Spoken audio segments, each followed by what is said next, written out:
প্রিয় দর্শক ও শ্রোতা, ৪৯ নম্বর একটি হাজিরাতের আমল সূরা আলাম নাশরা এর মাধ্যমে খুবই গুরুত্বপূর্ণ একটি হাজিরাতের আমল। এই আমলের মাধ্যমে আপনি পরি সাধনা করতে পারবেন, যার নাম হচ্ছে শাহপরি।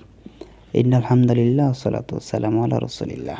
কাছে এবং দূরে, দেশে এবং দেশের বাইরে যারা যেখান থেকেই জালালী টিভিতে যুক্ত হচ্ছেন, সকলকে জানাচ্ছি অনেক অনেক প্রীতি ও শুভেচ্ছা।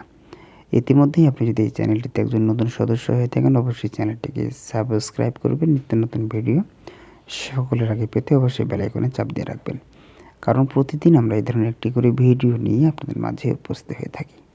তো প্রিয় দর্শক শ্রোতা, কথা না বাড়িয়ে সরাসরি আমরা আমলের দিকে যাব, কিভাবে সূরা আলাম নাশরাহ দিয়ে পরি সাধনা করবেন। যে পরিটির নাম হচ্ছে শাহপরি। শাহপরিকে হাজির করার বা তাকে আয়ত্ত করার যে নিয়ম, যে তরিকাটা হচ্ছে, সেটা হচ্ছে প্রথমে আপনাকে নিয়ত করতে হবে সূরা আলাম নাশরা এর যাকাত আদায় করতে হবে। প্রতিদিন ১২১ বার করে আপনাকে সূরা আলাম নাশরা পাঠ করতে হবে। শুরুতে এবং শেষে ১১ বার করে দুরূদ ইব্রাহিম পড়তে হবে এবং ৪১ দিনের পরে বাচ্চাদেরকে শেরনি মিষ্টান্ন পাকিয়ে বাচ্চাদের ভিতরে বিলিয়ে দিতে হবে। ইনশাআল্লাহ তাআলা সূরা আলাম নাশরা এর যাকাত কিন্তু আপনার আদায় হয়ে যাবে।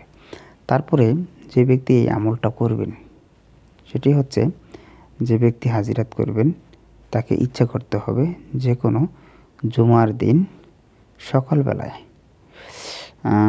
৮ অথবা ৯টে যখন বাজবে, মানে 8:30টার দিকে, ৮ এবং ৯-এর মাঝামাঝি সময়, এই সময় আপনাকে এই নকশাটা লিখতে হবে।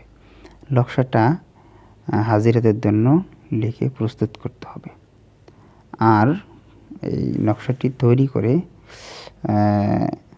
হাজিরাতের সমস্ত শর্তগুলো পুরো করতে হবে। হাজিরাতের আমল শুরু করে এবং সেই সময় সূরা আলাম নাশরা অবিরতভাবে আপনি পড়তে থাকবেন এবং এই যে নকশাটা আছে, এই নকশাটার দিকে আপনাকে নকশাটা সামনে রেখে পড়তে থাকবেন। ইনশাআল্লাহ তাআলা কিছু সময়ের ভিতরেই এই নকশার ভিতরে দেখবেন হাজিরাত শুরু হবে এবং এই নকশাটার ভিতরে আপনি শাহপরিকে দেখতে পারবেন। সেখানে হাজির হয়ে আমেলের প্রত্যেকটা হুকুম মানবে এবং প্রত্যেকটা প্রশ্নের উত্তর দিবে ইনশাআল্লাহ। তো প্রিয় দর্শক শ্রোতা, ভিডিওগুলি ভালো লাগলে অবশ্যই আমাদের জালালী টিভির সাথে থাকবেন। যারা যেখানে থাকেন সুস্থ থাকেন, সুন্দর থাকেন। আসসালামু আলাইকুম।